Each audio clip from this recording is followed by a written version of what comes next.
Hi friends, வாங்க இன்றைக்கி நம்ம வீட்டு பிரேக்ஃபாஸ்ட் லஞ்ச் அண்ட் டின்னர் என்னென்னு பார்க்கலாம். ஒரே கல்லில் 2 மாங்காம்பாங்க, நான் 3 மாங்காய் அடிச்சிருக்கேன். வாங்க எப்படின்னு காமிக்கிறேன். இது வந்து சொரக்காய், வெள்ளரிக்காய், அரிசி எல்லாம் சேர்த்து அரைச்ச மாவில் தோசை சுட்டிருக்காங்க. இதுக்கு சைட் டிஷ் பார்த்திங்கன்னா கத்திரிக்காய் தக்காளி கடையல் செஞ்சுருக்கேன். அதுக்கப்புறம் கொண்டக்கடலை சுண்டலும், அப்புறம் முட்டை வேக வச்சுட்டு லேசாக ஷாலோ ஃப்ரை பண்ணி எடுத்திருக்கேன். இந்த முட்டையும் இந்த தோசையும் மட்டும் நல்லா ஃபோக்கஸ் பண்ணி பார்த்துக்கோங்க. இன்றைக்கி ஹீரோவே இவங்க 2 பேர் தான்.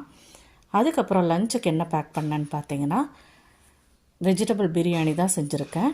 நிறையா காய்கறி போட்டு கொஞ்சமாக அரிசி போட்டு வெஜிடபிள் பிரியாணிங்க.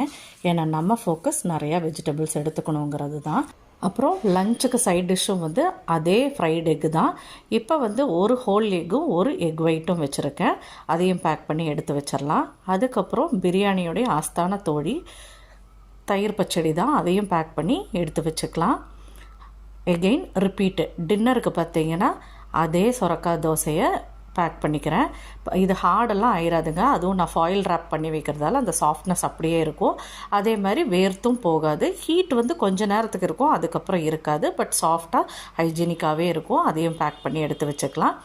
எகெயின் ஒரு டவுட்டும் இல்லை, அதே கத்திரிக்காய் தக்காளி கடையல் தான் பேக் பண்ணிகிட்ருக்கேன்.